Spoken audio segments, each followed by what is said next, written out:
नमस्कार, मी प्राची घाणेकर आणि तुम्ही पाहताय न्यूज 18 लोकमत। बुलेटिनमध्ये घेऊयात आंतरराष्ट्रीय घडामोडींचा वेगवान आढावा। इस्रायलमध्ये देशव्यापी लॉकडाऊन पुन्हा सुरू झालाय। त्यामुळे जेरुसलेममध्ये बंद दुकानं आणि रस्त्यांवर शुकशुकाट असं चित्र सगळीकडे होतं। रविवारपासून इस्रायलमध्ये तिसरं लॉकडाऊन सुरू झालंय। कोरोना रुग्णांची वाढणारी संख्या लक्षात घेता पुन्हा लॉकडाऊनचा निर्णय नेत्यानाहू सरकारने घेतलाय। पण याचा अर्थव्यवस्थेवर गंभीर परिणाम होईल अशी टीका विरोधकांनी केली आहे। गेल्या आठवड्यापासून इस्रायलमध्ये लसीकरण सुरू झालंय। रशियाच्या आरोग्य खात्याने हिरवा कंदील दाखवल्यानंतर आता मॉस्कोमध्ये देशांतर्गत विकसित केलेली लस आता 60 वर्षांपेक्षा जास्त वय असलेल्यांनाही द्यायला सुरुवात झाली आहे। डिसेंबर महिन्याच्या सुरुवातीलाच रशियामध्ये मोठ्या प्रमाणावर लसीकरणाला सुरुवात झाली आहे। स्पुटनिक व्ही या लसीवर अजूनही संशोधन सुरू आहे। डॉक्टर, आरोग्य कर्मचारी, शिक्षक यांचा लसीकरणाच्या पहिल्या यादीत समावेश आहे। शनिवारपर्यंत ही लस 18 ते 60 वयोगटातील लोकांनाच दिली जात होती।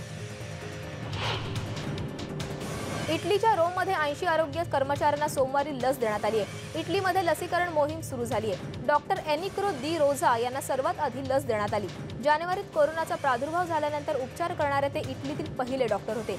या लसीमुळे अंधारातही प्रकाश निर्माण झाला अशी प्रतिक्रिया डॉक्टर दी रोझा यांनी दिली आहे। इटलीत आरोग्य कर्मचारी आणि वैद्यकीय संस्थांमध्ये काम करणाऱ्यांना सर्वात आधी लस दिली जाणार आहे। त्यानंतर ज्येष्ठ नागरिक आणि केअर नर्सिंग होममध्ये काम करणाऱ्या कर्मचाऱ्यांना ही लस दिली जाईल।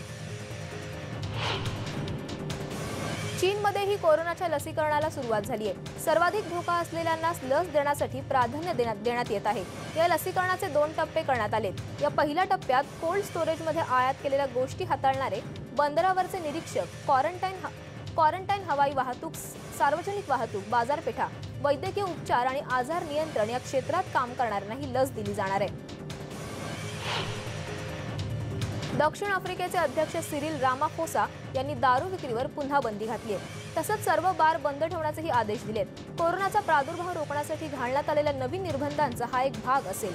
रात्रीच्या कर्फ्यूची वेळ वाढवण्यात आली आहे आणि आता रात्री 9 ते सकाळी 6 वाजेपर्यंत नाईट कर्फ्यू असेल। सार्वजनिक ठिकाणी मास्क घालणं बंधनकारक असेल आणि मास्क घातला नाही तर दंड किंवा तुरुंगात जाण्याची शिक्षा होऊ शकते।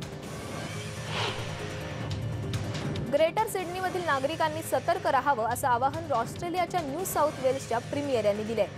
ब्रिटनहून परतलेल्या प्रवाशांचा आणि या प्रवाशांच्या संपर्कात आलेल्या नागरिकांचा शोध घेण्याचं काम सुरू आहे। न्यू साऊथ वेल्समध्ये आज 3 नव्या रुग्णांची नोंद झाल्याची खात्री करण्यात आली आहे। या तिघांनाही विलगीकरणात ठेवण्यात आलंय। जवळपास 16,000 लोकांनी पुढे येऊन टेस्ट करून घेतले आहेत। नागरिकांनी योग्य ती खबरदारी घेऊन नवीन वर्षाच्या स्वागताचं सेलिब्रेशन करावं असं आवाहनही करण्यात आलंय। ऑस्ट्रेलियन इमिग्रेशन मंत्री एलेक्स हॉक यांनी इशारा दिलाय की तात्पुरता विजाधारकांनी सार्वजनिक आरोग्याच्या आदेशाचा भंग केल्यास त्यांना हद्दपार केले जाऊ शकतं। मंगळवारी स्थानिक माध्यमांशी बोलताना एलेक्स हॉक यांनी नुकत्याच जाहीर केलेल्या आदेशाचा भंग करणाऱ्या तात्पुरता विजाधारकांना उल्लेख करत त्यांना समज दिली आहे। तसंच स्थानिक माध्यमांनी दिलेल्या वृत्तानुसार ब्रोंटे बीचवर ख्रिसमस डे पार्टीसाठी मुख्यतः इंग्लिश आणि आयरिश नागरिकांची गर्दी दिसते।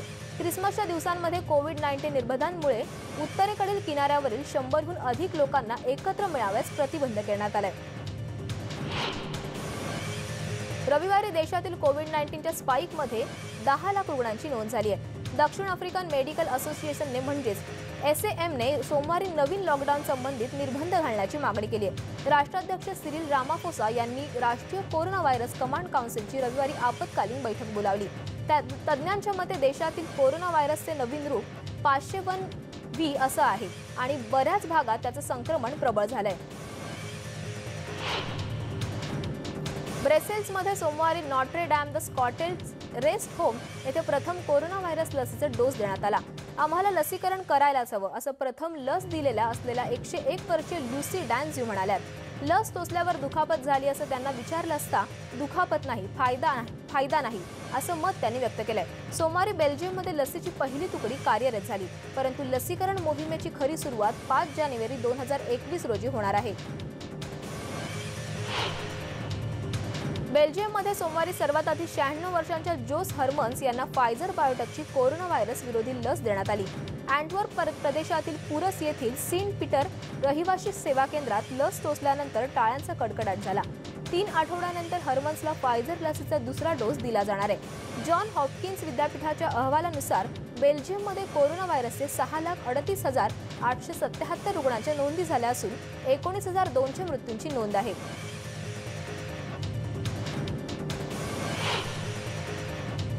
जोपर्यंत कोरोना व्हायरसची लस जगातील सर्व देशांना पुरवली जात नाही तोपर्यंत विश्रांती घेतली जाणार नाही असा पण जागतिक आरोग्य संघटनेने केलाय। कोरोना पसरून आता वर्ष होत चाललंय आणि या वर्षभरात कोरोना व्हायरसची लस निर्माण होणं आणि ती जगभर वितरित होणं ही एक अविश्वसनीय वैज्ञानिक चमत्कार असल्याचं डॉक्टर टेड्रोस घब्रियस यांनी म्हटलंय। युरोप, ब्रिटन आणि अमेरिकेतील अधिकाऱ्यांनी यूएस फार्मास्युटिकल फायझर आणि जर्मन बायोटेक कंपनीने तयार केलेल्या लसींना आणीबाणीच्या परिस्थितीत वापरण्यास मान्यता दिली आहे। ही लस आरोग्य विभागातील कर्मचाऱ्यांना देण्यात येणार आहे। त्याचबरोबर 2021 या नव्या कोरोना व्हायरसशी लढण्याची आव्हान असतील असंही टेड्रोस म्हणाले। सोमवारी युरोपियन युनियनमधील अनेक देशांमध्ये कोरोना व्हायरसच्या लसीचे वितरण करण्यात आलं। यावेळी आरोग्य विभागातील कर्मचाऱ्यांनी पुढाकार घेतला होता। लॅटिनियन राजधानी रिगा आणि माल्टीजची राजधानी वेलेटा यांनी येथील डॉक्टर आणि परिचारिकाही यामध्ये सहभागी झाल्या होत्या।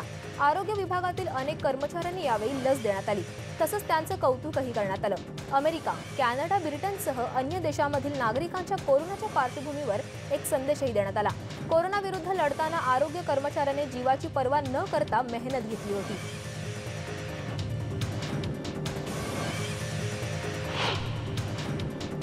यूएसमध्ये एका बाजूला उपलब्ध असलेल्या लसींचा वापर करण्यात येत आहे, तर दुसरीकडे कोरोना व्हायरस लसींचा तुटवडा जाणवू नये यासाठी मोठ्या प्रमाणावर प्रयत्न करण्यात येतोय।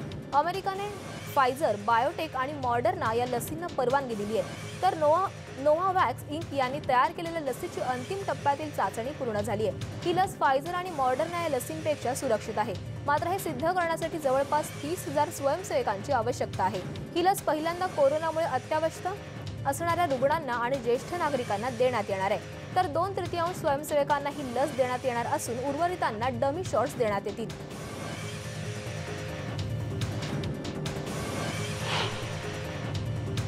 एकीकडे कोरोनामुळे युरोपमधील अनेक रिसॉर्ट्स बंद आहेत, मात्र दुसरीकडे कोरोनाच्या काळातही युक्रेनियन स्की रिसॉर्ट्स फुल झाली आहेत।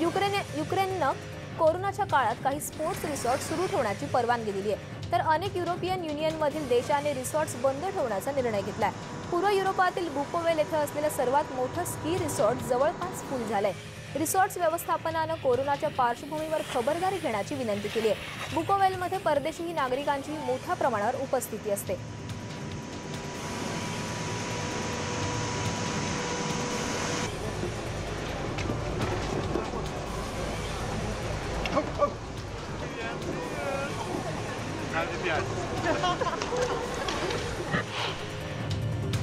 बीजिंगच्या शुन्नीमध्ये जवळपास 12 लाखांपेक्षा जास्त जणांची पुन्हा कोरोनाची चाचणी घेण्यात आली।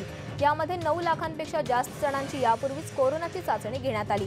या सर्वांचे रिपोर्ट निगेटिव्ह आले आहेत, अशी माहिती येथील आरोग्य विभागाच्या अधिकाऱ्यांनी दिली आहे। शनिवारी बीजिंगमधील 5 जणांना कोरोनाची लागण झाल्याची माहिती कार्यकारी उपप्रमुख जियानवेई यांनी दिली आहे। कोरोनाची चाचणी करण्यासाठी 1890 वैद्यकीय कर्मचारी सहभागी झाल्याची माहिती त्यांनी दिली आहे।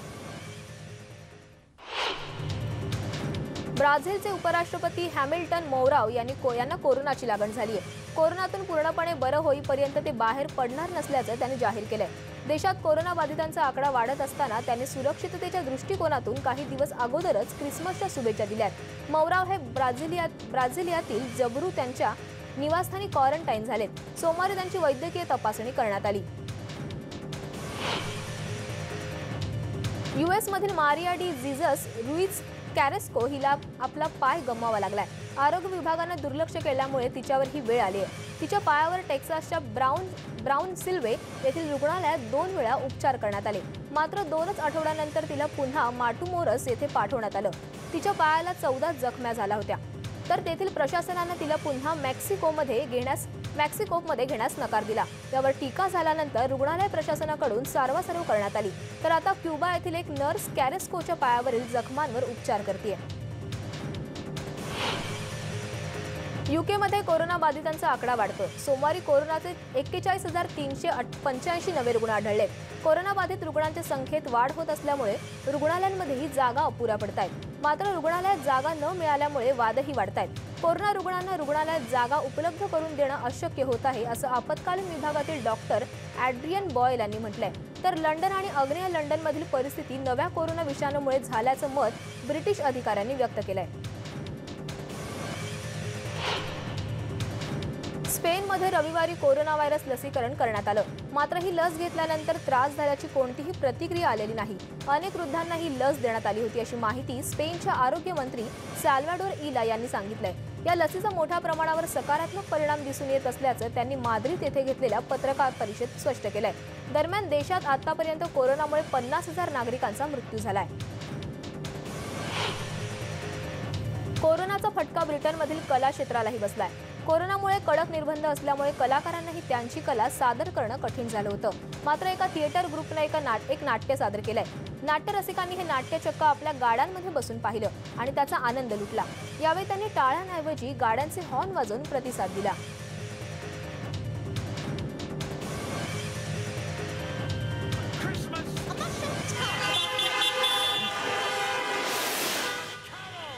What shall it be about?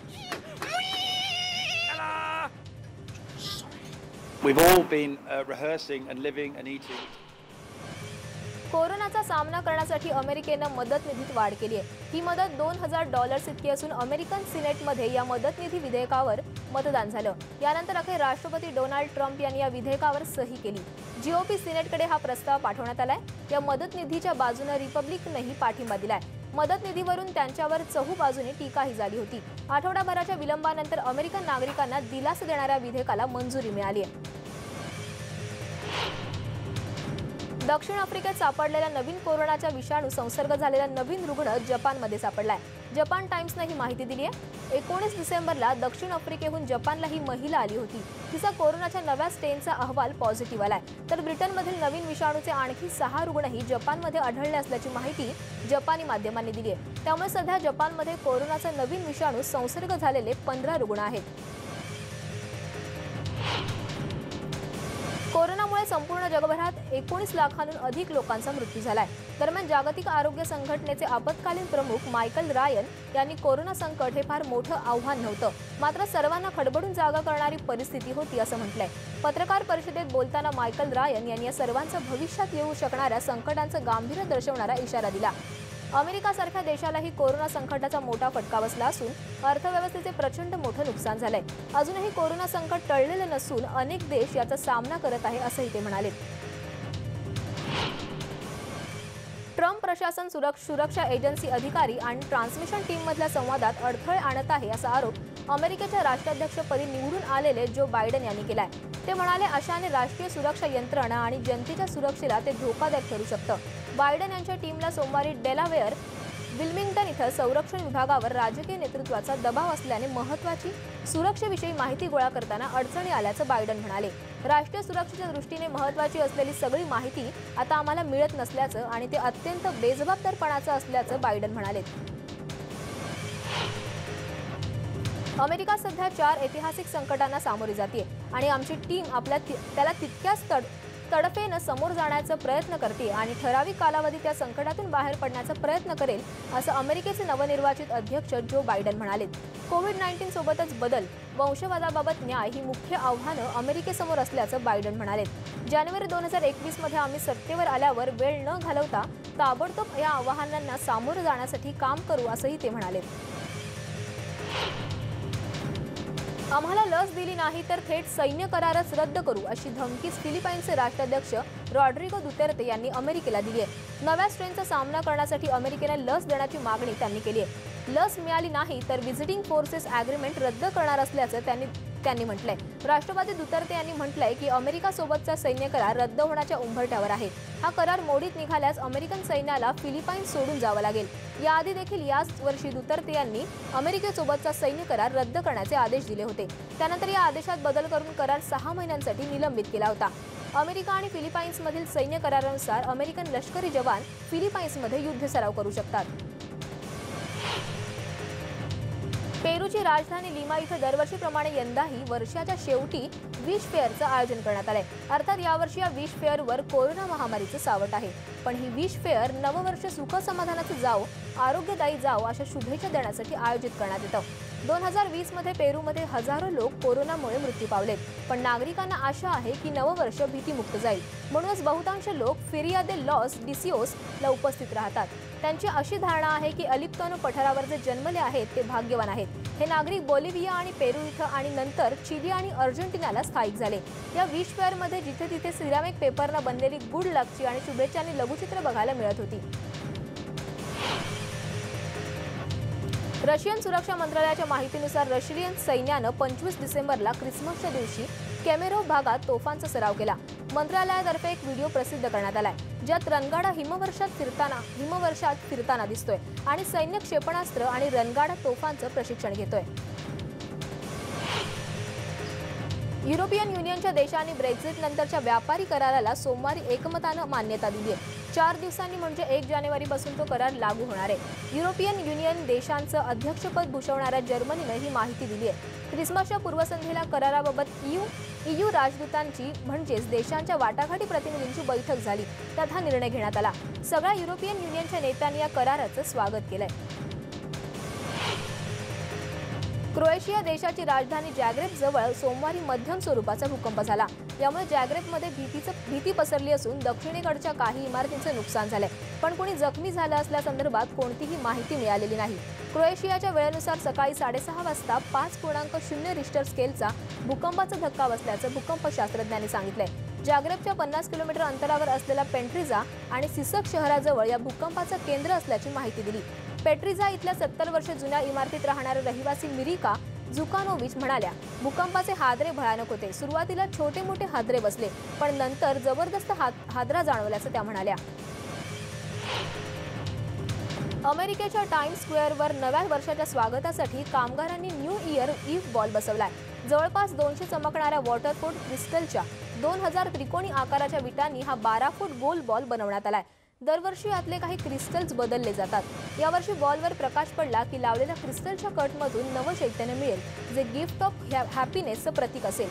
31 डिसेंबरचा दिवस सरता म्हणजे अमेरिकेतल्या वेळेनुसार रात्री 11:59 टाइम्स स्क्वेअर आणि न्यू इयर इव्ह बॉलवर 32,000 LED लाईट्सची रोषणाई केली जाणार आहे. प्रसिद्ध डीजे डेव्हिड ग्वेटा नवीन वर्षाच्या पूर्वसंध्येला ट्विझरलँड फेस्टिवलचं आयोजन करणार आहे. ग्वेटा ऑनलाईन पद्धतीनं ट्विझरलँड फेस्टिवल घेऊन येतोय. मियामीहून झूमद्वारे बोलताना त्याने या कार्यक्रमाची माहिती दिली आहे. मी हा कार्यक्रम आधीच रेकॉर्ड केला. मी तो हिरव्या पडद्यावर रेकॉर्ड केला आणि नंतर त्याचं प्रोडक्शन एडिटिंग झालं. तुम्हाला सांगतो, मी जेव्हा पहिली झलक पाहिली मलाच विश्वास बसला नाही. इतकं सुंदर झालंय की सगळं तुम्हाला विज्ञान कल्पित हॉलिवूड चित्रपटासारखं वाटल्याशिवाय राहणार नाही, असं ग्वेटा म्हणाले. सुदानच्या पश्चिम भागातल्या दारफूर इथल्या हजारो विस्थापितांनी रविवारी अमेरिकेच्या सुरक्षा परिषदेच्या निर्णयाविरोधात निषेध नोंदवलाय. आता अमेरिकन आफ्रिकन युनियन शांतता दलाच्या छोटी राजकीय मोहीम आखण्याच्या निर्णयाला विस्थापितांचा विरोध आहे. 2007 मध्ये युनायटेड नेशन्स आफ्रिकन युनियन मिसन इन दारफूरची स्थापना झाली, जी अमेरिकन आफ्रिकन विस्थापितांसाठी एकत्र काम करते. तिची 30 जूनपर्यंत माघार अपेक्षित होती. दरम्यान या निर्णयानंतर तरी निदर्शकांना प्रामुख्याने विस्थापित महिला, मुलांना अशी अपेक्षा आहे.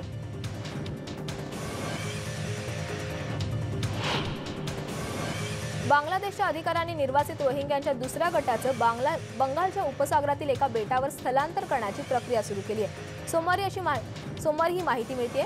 30हून अधिक बसमधून 1500 निर्वासित रोहिंगे भसन 4 या बेटावर जाण्यासाठी कॉक्स बाजार इथल्या छावण्यांमधून निघाले. अधिकाऱ्यांनी दिलेल्या माहितीनुसार शरणार्थी चट्टोग्राम शहरात तात्पुरत्या ट्रान्झिट निवारामध्ये रात्रभर मुक्काम केला आणि आज भसन 4 बेटावर पोहोचणं अपेक्षित आहे. काही मानवाधिकार संघटनांनी याचा निषेध केला असला तरी काही शरणार्थींनी मात्र या स्थलांतराचं स्वागत केलंय. दक्षिण आफ्रिकेतल्या कॅमेरून इथे 2 बस आणि ट्रकचा अपघात झालाय. या अपघातात 37 जणांचा मृत्यू झालाय तर 18 जण गंभीररित्या जखमी झालेत. राजधानी याऊंदे पासून सुमारे 200 किलोमीटर अंतरावर एनडीकी निमिके जवळ रस्त्यावर एका ट्रक आणि बसमध्ये जोरदार धडक झाली. अपघातात त्याला तेव्हा बस पश्चिमेकडील फोंबान इथून याऊंदे शहराच्या दिशेने जात होती. त्याचवेळी दुसरी बस समोरासमोर येऊन धडकली. बसमध्ये आलेल्या 60हून अधिक प्रवाशांचे प्राण वाचविण्यासाठी स्थानिकांनी बरीच धावपळ केली. युरोपियन युनियनच्या राजदूतांनी सोमवारी ब्रिटनसोबत ब्रेक्झिट व्यापार कराराला एकमताने मान्यता दिली आहे. युरोपियन युनियनचे अध्यक्षपद भूषवणाऱ्या जर्मनीच्या वतीने हे सांगण्यात आलंय. ख्रिसमसच्या पूर्वसंध्येला महत्त्वपूर्ण कराराचे मूल्यांकन केल्यानंतर सगळ्या उपखंडांच्या भल्यासाठी ब्रुसेल्समध्ये झालेल्या बैठकीत हा निर्णय घेण्यात आलाय. पण या कराराला विधिमंडळाच्या औपचारिक मान्यतेची आवश्यकता आहे आणि ती लवकरच मिळेल अशी अपेक्षाही त्यांनी व्यक्त केली आहे. यूकेच्या हाऊस ऑफ कॉमन्सने बुधवारी हे मंजूर करणं अपेक्षित आहे. यूकेने जवळपास 1 वर्षापूर्वी युरोपियन युनियन सोडण्याचा निर्णय घेतला होता, पण हा निर्णय बदलावा यासाठी मोठ्या प्रमाणात वाटाघाटी सुरू होत्या. अखेर 9 महिन्यांच्या तणावपूर्ण वाटाघाटीनंतर झालेल्या करारामुळे ब्रिटन आणि अन्य 27 देशांच्या गटात दर किंवा कोट्यांशिवाय वस्तूंचा व्यापार चालू ठेवणे सुनिश्चित होणार आहे. अफगाणिस्तानमधील काबूलमध्ये बॉम्बस्फोट झालाय. यामध्ये 6 जण जखमी झालेत. नॅशनल स्टॅटिस्टिक अथॉरिटीच्या कर्मचाऱ्यांना या हल्ल्यात लक्ष्य करण्यात आलं होतं. सर्व कर्मचारी बसमधून प्रवास करत असताना हा हल्ला करण्यात आलाय. पोलिसांनी दिलेल्या माहितीनुसार एका सायकलीमध्ये हा बॉम्ब ठेवण्यात आला होता. उत्तर इटलीत जोरदार बर्फवृष्टी झाली आहे. कोरोनाच्या पार्श्वभूमीवर अनेक जण घरातच असल्यानं वाहतूक कोंडीचं प्रमाण कमी झालंय. त्यामुळे नागरिकांना फार अडचणींना सामना करावा लागत नाहीये. इटलीतील मिलानमध्ये रस्त्यांवर सर्वत्र बर्फाची चादर पसरली आहे. या रस्त्यांवरील बर्फ हटवण्याचं काम सुरू आहे. नुकतंच आता इटलीतील सरकारनं काही निर्बंध कमी करण्याचे देखील आदेश दिलेत. ब्रिटनमधील काही भागात गेल्या अनेक दिवसांपासून बर्फ पडतोय. याचा आनंद घेण्यासाठी लोक बाहेर पडताना दिसतायत.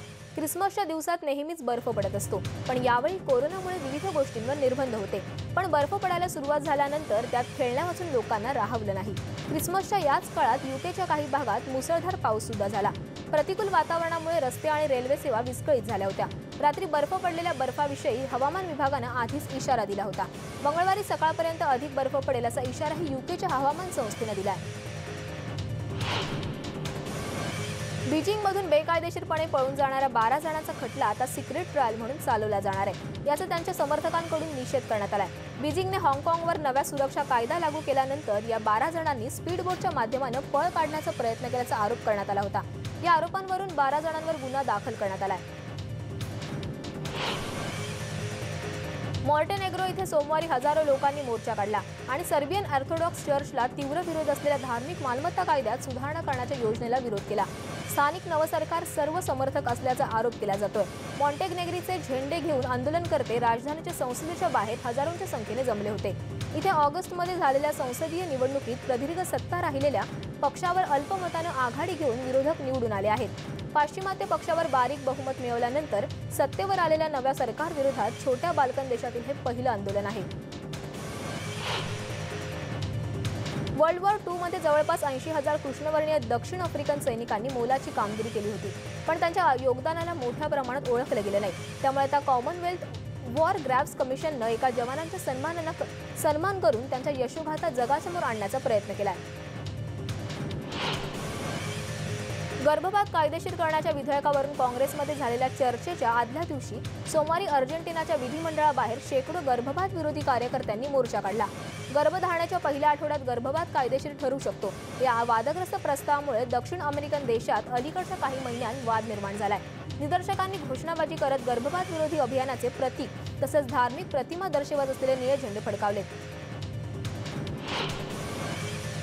टेनेसी येथील शेरिफच्या कार्यालयानं म्हटलं आहे की नॅशविलच्या बाहेरील एका दुकानात मोठ्या आवाजात प्लेअर ऐकत असलेल्या बॉक्स ट्रकच्या चालकावर गंभीर गुन्हा दाखल करण्यात आलाय.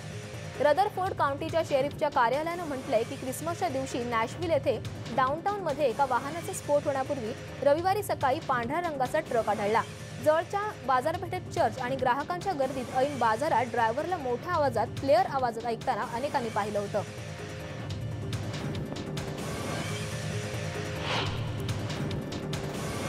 बुलेटिनमध्ये वेळ झाले इथेच थांबण्याची, पण ताज्या घडामोडींसाठी पाहत रहा न्यूज 18 लोकमत.